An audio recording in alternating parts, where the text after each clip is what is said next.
So, so does this line of thought mean, from your perspective, that we would be better suited to focus on where we can drive those 5 to 10% incremental differences, or kind of leave those aside and try to identify the areas where we can do massive evolution and change, but those massive evolution and change, those improvements of 50%, 75%, those carry the inherent risk that is more associated with what you're talking about as well.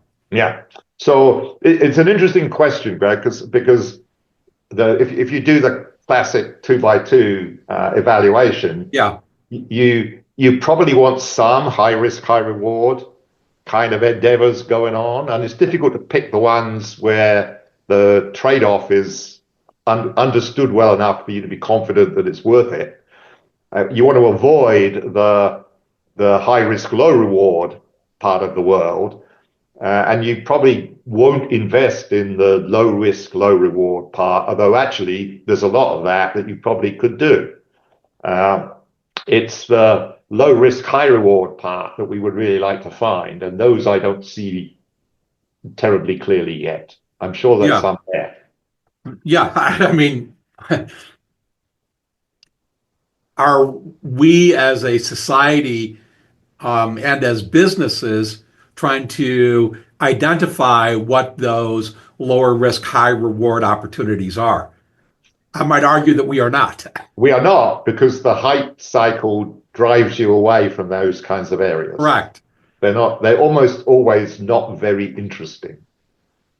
So what do you see might need to happen to shift organizations, institutions, people to begin focusing on those lower risk, high reward opportunities?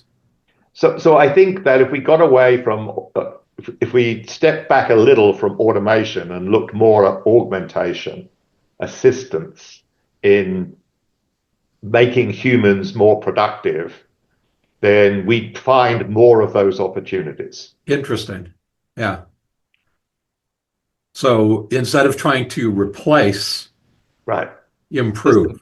The focus on AGI is kind of philosophically interesting. Yeah. But it could be a chimera anyway. Maybe we'll never get a machine that's smarter. Faster, yes. More reliable, probably. Smarter, I doubt it.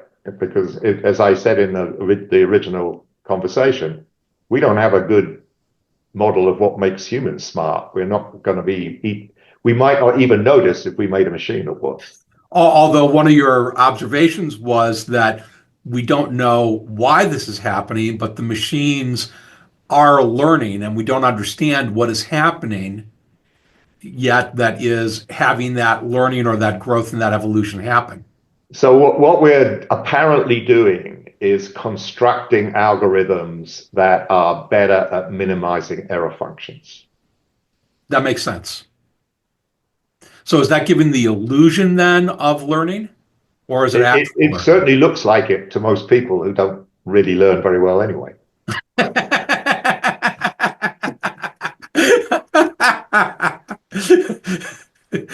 Well, that might be a good place to end.